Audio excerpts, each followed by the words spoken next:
Welcome to social दुनिया। दोस्तों, जब कभी हमें समस्या होती है तो हम उसका कठिन पहलू ही देखते हैं, लेकिन कभी भी उसका दूसरा पहलू नहीं देखते।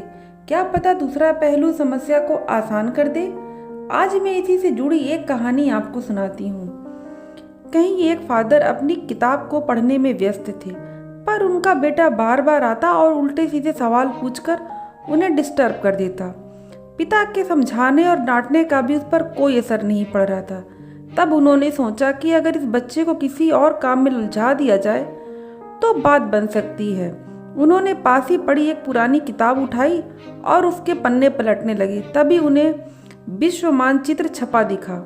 उन्होंने तेजी से वो पेज फाड़ा और बच्चे को बुलाया। देखो, ये वर्ल्ड मैप है। अब मैं इसे कई पार्ट्स में काट देता हूँ।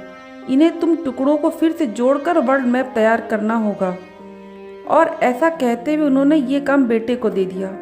बेटा तुरंत मैप बनाने में लग गया और पिता यह सोचकर खुश हो गए, अब वो आराम से 2-3 घंटे किताब पढ़ सकेंगे। लेकिन ये क्या, अभी 5 मिनट ही बीते थे कि बेटा दौड़ता हुआ आया और बोला, ये देखिए पिताजी, मैंने मैप तैयार कर लिया। पिता ने आश्चर्य से देखा, मैप बिल्कुल सही था। तुम इतनी जल्दी मैप कैसे जोड़ सकते हो?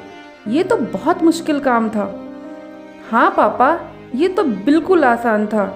आपने जो पेज दिया था उसके पिछले हिस्से में एक कार्टून बना था। मैंने बस वो कार्टून कंप्लीट कर दिया और मैप अपने आप ही तैयार हो गया। और ऐसा कहते हुए वो बाहर खेलने के लिए भाग गया और पिताजी सोचते ही रह गए। फ्रेंड्स, कई बार लाइफ की प्रॉब्लम्स भी ऐसी ही होती हैं। सामने से देखने पर वो भारी भरकम दिखाई देती हैं, मानो उसे पार पाना असंभव ही हो। लेकिन जब हम उनका दूसरा पहलू देखते हैं तो वही प्रॉब्लम आसान बन जाती हैं। इसलिए जब कभी आपके सामने कोई समस्या आए तो उसे सिर्फ एक नज़रिए से देखने की बजाय अलग अलग दृष्टिकोण से देखिए। क्या पता वो बिल्कुल आसान बन जाए। तो दोस्तों, कैसी लगी आपको मेरी यह कहानी? कमेंट्स बॉक्स में लिखें। वीडियो अच्छा लगा हो तो लाइक कीजिए, चैनल को सब्सक्राइब कीजिए। मिलूंगी कल नई कहानी के साथ। Thank you.